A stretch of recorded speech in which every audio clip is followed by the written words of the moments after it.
પટેલના વડોદરાના કાર્યક્રમમાં સ્પીચ ચાલુ થતા બોટકાંડની પીડિતાના પરિવારને બે માતાઓ શરલાબેન શિંદે, સંધ્યાબેન નિઝામાએ સ્પીચ દરમિયાન ઊભા થઈ ન્યાયની માંગ કરી હતી, જેથી પોલીસ દોડતી થઈ હતી। જો કે શરલાબેન શિંદેએ જણાવ્યું કે અમે કોઈક એજન્ડાથી ગયા ન હતા કે નહીં કોઈકના પણ ઇશારે અમે તો 1.5 વર્ષથી ન્યાય માટે જ ઝૂમી રહ્યા છે, જેથી થાકીને મુખ્યમંત્રીની સભામાં આવ્યા। તો જ્યારે અન્ય એક પીડિત મુઆવિયા શેખના પિતા મોહમ્મદ માહિરભાઈ શેખે જણાવ્યું હતું કે માત્ર 2 મહિલાઓ ત્યાં ગઈ હતી। સીઓ સાહેબે રજૂઆત માટે જોવાની જગ્યા અમારી તમામ પીડિતની માતાઓ ગઈ તો અમે પણ છૂટાયા ન હોત। અમારી સાથે રાજકારણ રમાઈ રહ્યું છે, અમને ન્યાયતંત્ર પર પૂરો ભરોસો છે। મારો સંતાન જે હતું એનું નામ મુઆવિયા હતું, મારું નામ મોહમ્મદ માહિર છે। જે પ્રમાણે તો ઘટનાક્રમ થયો, જે આશાઓ સાથે આ 2 બહેનો ગયા હતા, ક્યાંક ને ક્યાંક તમને બી ખબર હશે તો તમે જાણ્યું હશે, આ પછી જે ઘટનાક્રમ થયો દુઃખદ થયો, શું થયું?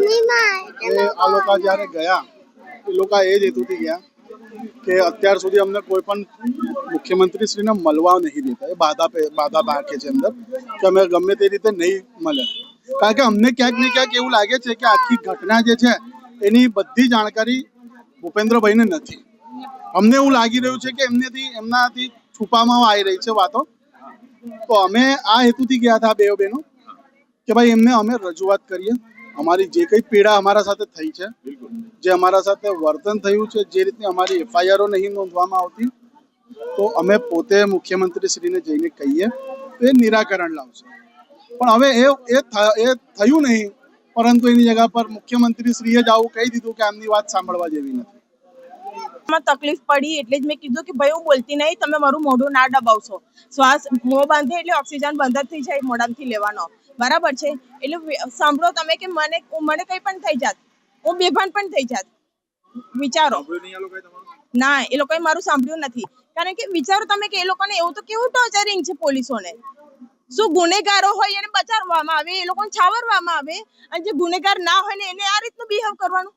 જે ગુનેગાર ના હોય એને તમે મોઢું દબાવો, ખેંચતાણ કરો, શું આ રીતનું બિહેવિયર સાચું છે?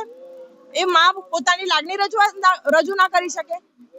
કોઈને ઈશારે ગયા હોવાની વાત છે, કોના ઈશારે ગયા હોવાની વાત છે? આમાં કોઈનો ઈશારો યોગ્ય જે તમે કહી રહ્યા છો કે જે વડોદરા વાસીઓને લાગી રહ્યું છે કે આ કોઈના ઈશારે ગયા છે, જે અધિકારીઓ પણ જણાવી રહ્યા છે કે કોઈના ઈશારે ગયા છે, તો કોઈના ઈશારે અમે શું કામ જઈએ? અમારા બાળકો ગુમાવ્યા છે, અમે માં છે, બરાબર? અમે કોઈના ઈશારે શું કામ જઈએ? અમારી રજૂઆત ત્યાં એમને સર્કિટ હાઉસમાં ના સાંભળી ત્યારે અમારે તે દિવસે જવું પડ્યું ને।